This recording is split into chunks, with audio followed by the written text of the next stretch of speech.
Hi hello ಎಲ್ರಿಗೂ ನಮಸ್ಕಾರ. Welcome back to my YouTube channel. ಇವತ್ತು ನಾನು ಹೊರಗಡೆ ಹೋಗೋದಿತ್ತು ಹಾಗೂ ಸ್ವಲ್ಪ ಪರ್ಸ್ನಲ್ ವರ್ಕ್ ಎಲ್ಲ ಇತ್ತು ಅಂತ ಮನೆ ಕೆಲಸ ಎಲ್ಲ ಬೇಗ ಮುಗಿಸಿ ದೇವ್ರ ಪೂಜೆ ಎಲ್ಲ ಮಾಡಿ ರೆಡಿ ಆದೆ ಹೊರಗಡೆ ಹೋಗೋದಕ್ಕೆ ಅಂತ. ನೀವೇನಾದರೂ ನನ್ನ ಚಾನಲ್ನ ಇದೇ ಮೊದಲನೇ ಬಾರಿಗೆ ನೋಡ್ತಾ ಇದ್ದರೆ ನನ್ನ ಚಾನಲ್ನ ಖಂಡಿತವಾಗ್ಲೂ ಈಗಲೇ ಸಬ್ಸ್ಕ್ರೈಬ್ ಮಾಡ್ಕೊಳ್ಳಿ. ತಿಂಡಿಗೆ ನಾನು ತುಂಬ ಟೈಮ್ ಜಾಸ್ತಿ ಇರಲಿಲ್ಲ, ಹಾಗಾಗಿ ತರಕಾರಿ ಎಲ್ಲ ಹಾಕಿ ಉಪ್ಪಿಟ್ಟು ಮಾಡ್ಕೊಂಡಿದ್ದೆ. ಉಪ್ಪಿಟ್ಟಂತೂ ತುಂಬಾ ಚೆನ್ನಾಗಾಗಿತ್ತು. ತುಂಬ ವರ್ಷಗಳ ನಂತರ ನಾನು ಇಂಜಿನಿಯರಿಂಗ್ ಮಾಡಿದಂತಹ ನನ್ನ ಕಾಲೇಜ್ ಗೌರ್ಮೆಂಟ್ ಇಂಜಿನಿಯರಿಂಗ್ ಕಾಲೇಜ್ ಹಾಸನ್ಗೆ ಹೋಗ್ತಾ ಇದ್ದೆ, ಅದು ಕೂಡ ಪರ್ಸ್ನಲ್ ವರ್ಕ್ ಮೇಲೆ. ಸ್ಯಾಟರ್ಡೆ ಬೇರೆ ಆಗಿದ್ದರಿಂದ ಹೊರಡುವಾಗಲೇ ಸ್ವಲ್ಪ ಲೇಟ್ ಆಗಿತ್ತು. ನನಗೆ ನಮ್ಮ ಫ್ಯಾಕಲ್ಟಿ ಸಿಗ್ತಾರೋ ಇಲ್ವೋ ಅಂತ ಟೆನ್ಷನ್ ಬೇರೆ ಒಂದು ಕಡೆ. ಆದರೆ ಇಲ್ಲಿ ಬಂದು ನೋಡಿದ್ರೆ ಟ್ರಾಫಿಕ್ ಫುಲ್ ಜಾಮ್ ಆಗಿತ್ತು. ಹಾಸನಲ್ಲೂ ಕೂಡ ಬೆಂಗಳೂರು ಥರನೇ ಟ್ರಾಫಿಕ್ ಜಾಮ್ ಆಗೋದಕ್ಕೆ ಸ್ಟಾರ್ಟ್ ಆಗಿಬಿಟ್ಟಿದೆ. ಟ್ರಾಫಿಕ್ ಎಲ್ಲ ಜಾಸ್ತಿ ಆಗಿಬಿಟ್ಟು ವೆಹಿಕಲ್ಸ್ ಜಾಸ್ತಿ ಆಗಿ ಓಡಾಟಗಳೆಲ್ಲ ಜಾಸ್ತಿ ಆಗಿ ಆನ್ ದ ವೇ ಹೈವೇ ಆಗಿರೋದ್ರಿಂದ ಬೆಂಗಳೂರು ಮಂಗಳೂರು ತುಂಬ ಟ್ರಾಫಿಕ್ ಜಾಮ್ ಆಗಿ ಅಲ್ಲಿ ವೆಯ್ಟ್ ಮಾಡೋ ಅಷ್ಟರಲ್ಲಿ ಸಾಕಾಗೋಯ್ತು. ಅಲ್ಲೇ 45 ಮಿನಿಟ್ಸ್ ವೇಸ್ಟ್ ಆಗೋಯ್ತು. ಇನ್ನು ಲೇಟ್ ಆಗ್ತಿದೆಯಲ್ಲ ಅಂತ ನನಗೆ ಟೆನ್ಷನ್. ಆದರೆ ನನ್ನ ಮಗಳು ಇಲ್ಲಿ ಅಲ್ಲಿರೋ ಬಸ್ಗಳು ಅಲ್ಲಿರೋ ಜನಗಳನ್ನೆಲ್ಲ ವಿಂಡೋಯಿಂದ ಇಣಕಿ ನೋಡ್ತಾ ಇತ್ತು. ಅದಕ್ಕೆ ಆಟಾಡೋದಕ್ಕೆ ಚೆನ್ನಾಗಾಯಿತು. ಅಲ್ಲಿ ವೆಹಿಕಲ್ಸ್ ಅಲ್ಲೇ ನಿಂತ್ಕೊಂಡು ಟ್ರಾಫಿಕ್ ಜಾಮ್ ಆಗಿದ್ದರಿಂದ ಹೆಂಗೋ ಮಾಡಿ 1 ಗಂಟೆ ಅಷ್ಟರಲ್ಲಿ ಕಾಲೇಜಿಗೆ ರೀಚ್ ಆದ್ವಿ. ನಾನು ಇಂಜಿನಿಯರಿಂಗ್ ಕಂಪ್ಲೀಟ್ ಮಾಡಾಗದಾಗಿಂದ ನಾನು ಹೋಗೇ ಇರಲಿಲ್ಲ, ಹೋಗೋದಕ್ಕೆ ಟೈಮ್ ಆಗಿರಲಿಲ್ಲ, ಮತ್ತೆ ಹೋಗುವಂಥ ಸಿಚುವೇಶನ್ ಕೂಡ ಬಂದಿರಲಿಲ್ಲ.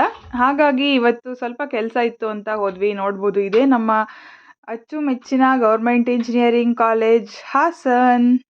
ಕಾಲೇಜಲ್ಲಿ ಸ್ಟೂಡೆಂಟ್ಸ್ಗಳಿಗೆಲ್ಲ ಇವಾಗ ಎಕ್ಸಾಮ್ ಟೈಮ್ ಹಾಗೆ ರಜಾ ಆಗಿರೋದ್ರಿಂದ ಸ್ಟೂಡೆಂಟ್ಸ್ ಕೂಡ ಯಾರೂ ಇರಲಿಲ್ಲ. ಹಾಗೆ ಫ್ಯಾಕಲ್ಟೀಸ್ಗೆಲ್ಲ ವೆಕೇಷನ್ ಆಗಿರೋದ್ರಿಂದ ಯಾರೂ ಕೂಡ ಇರಲಿಲ್ಲ. ತುಂಬಾ ಕಮ್ಮಿ ಜನ ಇದ್ದರು, ಯಾರೂ ಇರಲಿಲ್ಲ. ಫುಲ್ಲು ಸೈಲೆಂಟಾಗಿತ್ತು ಕ್ಯಾಂಪಸ್. ನನಗೆ ಇಲ್ಲಿ ಓಡಾಡ್ತಾ ಇದ್ದರೆ ನನ್ನ ಇಂಜಿನಿಯರಿಂಗ್ ಡೇಸ್ ಎಲ್ಲ ನೆನಪಾಯಿತು. 2014 ನಾನು ಜಾಯ್ನ್ ಆದಾಗ ಯಾವ ಥರ ಅನ್ನಿಸ್ತಿತ್ತೋ ಅದೇ ಥರ ಸೇಮ್ ಫೀಲಿಂಗ್ ಆಯಿತು. ತುಂಬ ಎಲ್ಲ ಚೇಂಜಸ್ ಆಗಿತ್ತು. ನಾವು ಕಾಲೇಜ್ ಡೇಸಲ್ಲಿದ್ದಾಗ ಈ ಥರ ಬಾಳೆ ಗಿಡಗಳು ಏನೂ ಇರಲಿಲ್ಲ. ಈ ಪ್ಲೇಸಲ್ಲೆಲ್ಲ ಒಂದು 2-3 ಮೊಲಗಳಿತ್ತು. ಅದು ಯಾವಾಗಲೂ ಓಡಾಡ್ತಿರ್ತಿತ್ತು. ನಾವು ನಮ್ಮ ಕ್ಲಾಸ್ಗಳಿಗೆ ಫ್ರೀ ಇದ್ದಾಗ ಬ್ರೇಕ್ ಪೀರಿಯಡಲ್ಲೆಲ್ಲ ಬಂದು ಆ ಮೊಲಗಳು ಅಲ್ಲಿದೆ ಇಲ್ಲಿದೆ ಅಂತ ನೋಡ್ತಾ ಇರ್ತಿದ್ವಿ. ಅದೆಲ್ಲ ನೆನಪಾಯ್ತು ಇಲ್ಲಿ. ಈಗ ಮೊಲ ಯಾವುದು ಕಾಣಿಸ್ತಿಲ್ಲ, ಬಟ್ ಅಲ್ಲಿ ಬಾಳೆ ಗಿಡಗಳು ಮತ್ತು ಮಾವಿನ ಗಿಡಗಳೆಲ್ಲ ಹಾಕಿದ್ದಾರೆ. ತುಂಬ ಚೆನ್ನಾಗಿ ಬಂದಿದೆ.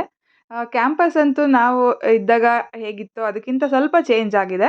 ಇಲ್ಲಂತೂ ನೋಡ್ತಾ ಇದ್ದರೆ ನಮಗೆ ನಮ್ಮ ಕಾಲೇಜ್ ಡೇ ಮತ್ತು ಎತ್ನಿಕ್ ಡೇಗೆ ನಾವೆಲ್ಲ ರೆಡಿಯಾಗಿ ಅಲ್ಲೆಲ್ಲ ಓಡಾಡ್ತಾ ಇದ್ದಿದ್ದು, ಫೋಟೋ ತಗೊಳ್ತಾ ಇದ್ದಿದ್ದು, ಫ್ರೆಂಡ್ಸ್ ಜೊತೆ ಟೈಮ್ ಸ್ಪೆಂಡ್ ಮಾಡ್ತಿದ್ದಿದ್ದು ಎಲ್ಲ ನೆನಪಾಯಿತು.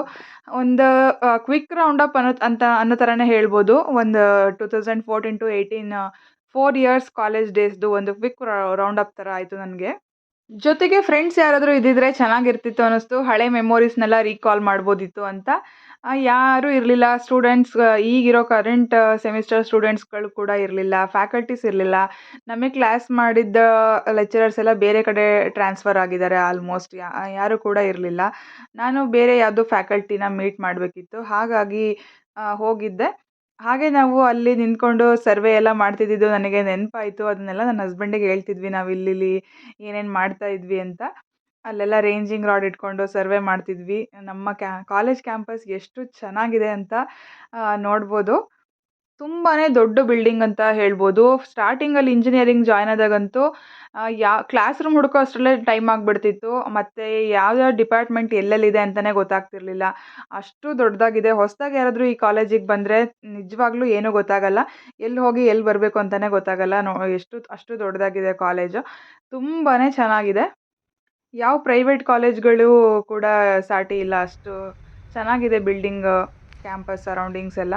ನಾವು ಸಿವಿಲ್ ಇಂಜಿನಿಯರಿಂಗ್ ಸ್ಟೂಡೆಂಟ್ಸ್ ಆಗಿದ್ದರಿಂದ ಎಲ್ಲ ಕಾಲೇಜ್ ಸುತ್ತನೂ ಸಹ ಸರ್ವೆ ಮಾಡ್ತಿದ್ವಿ. ಇಲ್ಲೆಲ್ಲ ರೇಂಜಿಂಗ್ ರಾಡು, ಡಂಪಿ ಲೆವೆಲ್ ಎಲ್ಲ ಇಟ್ಕೊಂಡು ಸರ್ವೆ ಮಾಡ್ತಿದ್ವಿ. ಅದೆಲ್ಲ ನನಗೆ ನೆನಪಾಯಿತು. ನನ್ನ ಬ್ಯಾಚ್ಮೇಟ್ಸ್ ಅಥವಾ ಜೂನಿಯರ್ಸ್ ಅಥವಾ ಅಲುಮ್ನಿ ಸ್ಟೂಡೆಂಟ್ಸ್ ಯಾರಾದರೂ ಈ ವಿಡಿಯೋನ ನೋಡ್ತಾ ಇದ್ದರೆ ನಿಮಗೂ ಕೂಡ ಗೊತ್ತಾಗುತ್ತೆ ಕ್ಯಾಂಪಸ್ ಯಾವ ಥರ ಚೇಂಜ್ ಆಗಿದೆ ಅಂತ. ಬಿಲ್ಡಿಂಗ್ ಹಾಗೆ ಇದೆ, ಬಿಲ್ಡಿಂಗಲ್ಲಿ ಏನೂ ಚೇಂಜ್ ಇಲ್ಲ. ಅದಂತೂ ಅದ್ಭುತವಾಗಿದೆ. ಇಲ್ಲಿ ತುಂಬ ಗಿಡಗಳನ್ನ ಹಾಕಿದ್ದಾರೆ ಇವಾಗ. ತುಂಬ ಎಲ್ಲಿ ನೋಡಿದ್ರೂ ಗ್ರೀನರಿ ಕಾಣಿಸುತ್ತೆ. ಫುಲ್ ಗ್ರೀನ್ ಕ್ಯಾಂಪಸ್ ಆಗಿದೆ. ಈ ಮಧ್ಯ ಇರುವಂತಹ ಜಾಗದಲ್ಲೆಲ್ಲ ಬಾಳೆ ಗಿಡಗಳು ಹಾಗೂ ಹೊರಗಡೆ ತುಂಬ ಮರಗಳೆಲ್ಲ ಹಾಕಿದ್ದಾರೆ. ಒಬ್ಬರು ಸರ್ ಸಿಕ್ಕಿದಾಗ ಹೇಳಿದ್ರು, ಮತ್ತು ಗರ್ಲ್ಸ್ ಹಾಸ್ಟೆಲ್, ಬಾಯ್ಸ್ ಹಾಸ್ಟೆಲ್ ಎಲ್ಲ ಆಗಿದೆ, ಸ್ಟೇಡಿಯಂ ಎಲ್ಲ ಆಗಿದೆ ಅಂತ. ನನಗಂತೂ ತುಂಬಾ ಖುಷಿ ಆಯಿತು. ಇಷ್ಟೊಂದು ಡೆವಲಪ್ ಆಗಿದೆ ನಮ್ಮ ಕಾಲೇಜ್ ಅಂತ. ನಾವು ಲೈಫಲ್ಲಿ ಏನೇ ಸಾಧನೆ ಮಾಡಲಿ, ಇಲ್ಲ ಮಾಡೋಕ್ಕಾಗದೇ ಇರಲಿ, ಎಲ್ರಿಗೂ ಅಷ್ಟೇ ನಾವು ಓದಿದಂತಹ ಸ್ಕೂಲ್ ಇರ್ಬೋದು, ಕಾಲೇಜ್ ಇರ್ಬೋದು ತುಂಬಾ ಸ್ಪೆಷಲ್. ಅದು ಯಾವತ್ತೂ ನಾವು ಲೈಫ್ ಲಾಂಗ್ ಮರೆಯೋದಕ್ಕಾಗಲ್ಲ ಅದನ್ನು. ಯಾವತ್ತೂ ಕೂಡ ಚೆರಿಷ್ ಮಾಡ್ಕೋತಾ ಇರ್ತೀವಿ. ಯಾಕೆಂದರೆ student life is the golden life ಅಂತ ಅದಕ್ಕೇ ಹೇಳಿರೋದು. ಅದ್ರಲ್ಲೂ ಇಂಜಿನಿಯರಿಂಗ್ ಲೈಫ್ ಅನ್ನೋದು ತುಂಬಾ ಚೆನ್ನಾಗಿರುತ್ತೆ. ಅದನ್ನಂತೂ ಯಾರಿಗೂ ಇಂಜಿನಿಯರಿಂಗ್ ಸ್ಟೂಡೆಂಟ್ಸ್‌ಗೆ ಮರೆಯೋದಕ್ಕೆ ಆಗಲ್ಲ. Best part of the life ಅಂತ ಹೇಳ್ಬೋದು. ಅಷ್ಟು ಎಂಜಾಯ್ ಮಾಡಿರ್ತಾರೆ ಇಂಜಿನಿಯರಿಂಗ್ ಸ್ಟೂಡೆಂಟ್ಸ್ ಎಲ್ಲ ಕಾಲೇಜ್ ಡೇಸಲ್ಲಿ. ಇನ್ನು ಕಾಲೇಜ್ ಎಂಟ್ರೆನ್ಸ್ ಅಂತೂ ತುಂಬಾನೇ ಚೇಂಜ್ ಆಗಿದೆ. ಫುಲ್ ಮರಗಳು ಬೆಳೆದಿದೆ ಅಲ್ಲೆಲ್ಲ. ಎಲ್ಲಿ ನೋಡಿದ್ರೂ ಗ್ರೀನರಿ ತುಂಬಾ ಚೆನ್ನಾಗಿ. ಈಗ ವೆಕೇಶನ್ ಟೈಮ್ ಆಗಿರೋದ್ರಿಂದ ನಮ್ಮ ಸರ್ಗಳು ನನಗೆ ಯಾರೂ ಸಿಗಲಿಲ್ಲ. ಅವ್ರನ್ನ ಮೀಟ್ ಮಾಡೋದಕ್ಕೆ ಆಗಲಿಲ್ಲ. ಬಟ್ ಕಾಲೇಜ್ನಂತೂ ಒಂದು ರೌಂಡ್ ಓಡಾಡಿಕೊಂಡು ಅದನ್ನು ಹಳೆ ಮೆಮೊರೀಸ್ ಎಲ್ಲ ರೀಕಾಲ್ ಮಾಡಿಕೊಂಡು ಬಂದೆ. ಯಾವತ್ತಿದ್ರೂ ನಮ್ಮ ಕಾಲೇಜ್ ನಮಗೆ ಬೆಸ್ಟೇ. ಅಲ್ಲಿ ಪಾಸಿಟಿವ್ ಮೆಮೊರೀಸ್ ಇರಲಿ ಅಥವಾ ನೆಗೆಟಿವ್ ಮೆಮೊರೀಸ್ ಇರಲಿ, ಬಟ್ ಯಾವತ್ತೂ ಕಾಲೇಜ್ ಲೈಫ್ ಒಂದು good part of the life ಆಗಿಯೇ ಉಳಿಯುತ್ತೆ. ಇನ್ನು ನಾನು ನನ್ನ ಕೆಲಸ ಮುಗಿಸ್ಕೊಂಡು ಬರೋ ತನಕ ಇಲ್ಲಿ ನನ್ನ ಹಸ್ಬೆಂಡ್ ಮತ್ತು ನನ್ನ ಮಗಳು ಆಟ ಆಡ್ತಾಯಿದ್ರು. ಈ ಡೆಸ್ಕ್ ಮೇಲೆಲ್ಲ ಕೂತ್ಕೊಂಡು ನಾವು ಎಕ್ಸಾಮ್ ಫೀಸ್ ಬರಿತಾ ಇದ್ದಿದ್ದು, ಎಕ್ಸಾಮ್ ಅಪ್ಲಿಕೇಶನ್ ಫಿಲ್ ಮಾಡ್ತಾ ಇದ್ದಿದ್ದು ಎಲ್ಲ ನೆನಪಾಯಿತು ನನಗೆ ಇಲ್ಲಿ. ಅದೇ ಸರ್ನ ಇವತ್ತು ಮೀಟ್ ಮಾಡಿದೆ. ಇನ್ನು ನಾವು ಇದೇ ಅಂಗಡೀಲಿ ಬಂದು ಜೆರಾಕ್ಸ್ ಎಲ್ಲ ಮಾಡಿಸ್ತಾ ಇದ್ವಿ, ಅದೆಲ್ಲ ನೆನಪಾಯಿತು. ಹಾಗೆ ಹಳೆ ಮೆಮೊರೀಸ್ ಎಲ್ಲ ಚೆರಿಷ್ ಮಾಡ್ತಾ ನೆಕ್ಸ್ಟ್ ಕಾಲೇಜಿಂದ ಹೊರಟೆ ನಾನು. ಕಾಲೇಜಿಂದ ಹೊರಟಾದ್ಮೇಲೆ ಸ್ವಲ್ಪ ಶಾಪಿಂಗ್ ಇತ್ತು ಅಂತ ವಿಶಾಲ್ ಮಾರ್ಟ್ಗೆ ಹೋದ್ವಿ. ಅಲ್ಲಿ ಏನೋ ಮನೆಗೆ ಕೆಲವೊಂದು ಐಟಮ್ಸ್ಗಳನ್ನ ತಗೊಳ್ಳೋಣ ಅಂತ ಹೋದ್ವಿ. ಬಟ್ ಅಲ್ಲಿ ಇದ್ದಂತಹ ಕೆಲವು ಡ್ರೆಸ್ಗಳು ನನಗೆ ತುಂಬ ಇಷ್ಟ ಆಯಿತು. ಚಿಕ್ಕ ಮಕ್ಕಳು ಬಟ್ಟೆಗಳಂತೂ ಒಂದಕ್ಕಿಂತ ಒಂದು ತುಂಬಾ ಚೆನ್ನಾಗಿತ್ತು. ಹಾಗಾಗಿ ತುಂಬ ಫ್ರಾಕ್ಗಳೆಲ್ಲ ನೋಡಿ ಒಂದು ಫ್ರಾಕನ್ನ ಮಗಳಿಗಾಗಿ ತಗೊಂಡೆ. ಮತ್ತು ಮನೆಗಾಗಿ ಕೆಲವು ಐಟಮ್ಸ್ಗಳು ಮತ್ತು ಮಗಳಿಗೆ ಆಟ ಆಡೋ ಅಂತಹ ಸಾಮಗ್ರಿಗಳು ಕೆಲವುಗಳ್ನ ತಗೊಂಡೆ. ಅಲ್ಲಿಂದ ಮುಗಿಸ್ಕೊಂಡು ಮನೆಗೆ ಬಂದ್ವಿ. ಮನೆಗೆ ಬರೋಷ್ಟರಲ್ಲೇ 3 ಗಂಟೆ ಆಗಿತ್ತು. ಮನೆಗೆ ಇವತ್ತು ಗೆಸ್ಟ್ಗಳು ಸಹ ಬಂದಿದ್ದರು. ಅವರು ಬೆಂಗಳೂರಿಂದ ಬಂದಿದ್ದರು. ಹಾಗಾಗಿ ಇಲ್ಲಿಂದನೇ ವೆಲ್ಕಮ್ ಮಾಡ್ತಾ ಇದ್ವಿ. ನನ್ನ ಮಗಳು ಅಕ್ಕ ಬಂದ್ಲು ಅಂತ ಫುಲ್ ಖುಷಿಯಿಂದ ಇಲ್ಲಿಂದನೇ ಡ್ಯಾನ್ಸ್ ಮಾಡ್ತಾ ಇತ್ತು. ಇನ್ನು ಬೆಳಗ್ಗೆಯಿಂದ ಬರೀ ಓಡಾಟನೇ ಆಗಿದ್ದರಿಂದ ಅಡುಗೆ ಮಾಡೋದಕ್ಕೆ ಜಾಸ್ತಿ ಟೈಮ್ ಇರಲಿಲ್ಲ. ಮಧ್ಯಾಹ್ನ ಊಟಕ್ಕೆ ಅನ್ನ, ಸಾಂಬಾರು ಹಾಗೆ ಚಿಕನ್ ಫ್ರೈ, ಫಿಶ್ ಫ್ರೈ ಎಲ್ಲ ಮಾಡಿದ್ವಿ. ಎಲ್ಲ ತುಂಬಾ ಚೆನ್ನಾಗಾಗಿತ್ತು. ಎಲ್ರಿಗೂ ಇಷ್ಟ ಆಯಿತು. ಊಟ ಅಂತೂ ತುಂಬಾ ಚೆನ್ನಾಗಿತ್ತು. ಊಟ ಮಾಡೋ ಅಷ್ಟರಲ್ಲಿ ಅಡುಗೆ ಮಾಡಿ 4 ಗಂಟೆ ಅದೇ 4:30 ಆಗೋಯಿತು.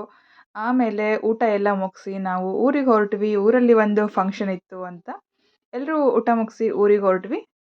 ಇನ್ನು ಊರಿಗೆ ಹೋಗೋ ಅಷ್ಟರಲ್ಲೇ ತುಂಬ ಟೈಮ್ ಆಗಿಬಿಟ್ಟಿತ್ತು. ಹಾಗೆ ಬೇಲೂರಲ್ಲಿ ಸ್ವಲ್ಪ ಶಾಪಿಂಗ್ ಎಲ್ಲ ಮುಗಿಸಿ ಊರಿಗೆ ಹೋದ್ವಿ. ಸಂಜೆ ಕಾಫಿ ಜೊತೆಗೆ ಬೇಲೂರಿಂದ ಕಡಲೆಕಾಯಿ ತಗೊಂಡೋಗಿದ್ರಿಂದ ಅದನ್ನು ಬೇಯಿಸಿ ಸ್ನ್ಯಾಕ್ಸಿಗೆ ತಿಂದ್ಕೊಂಡ್ವಿ. ಇನ್ನು ಊಟಕ್ಕೆ ಮೊಟ್ಟೆ ಆಮ್ಲೆಟ್, ಮುದ್ದೆ ಸಾಂಬಾರು ಮಾಡಿದ್ದೆ. ಈ ವಿಡಿಯೋ ಇಷ್ಟ ಆದರೆ ನಿಮಗೆ ಲೈಕ್ ಮಾಡಿ, ಶೇರ್ ಮಾಡಿ ಹಾಗೂ ನನ್ನ ಚಾನಲ್ನ ಸಬ್ಸ್ಕ್ರೈಬ್ ಮಾಡಿ. Thank you for watching.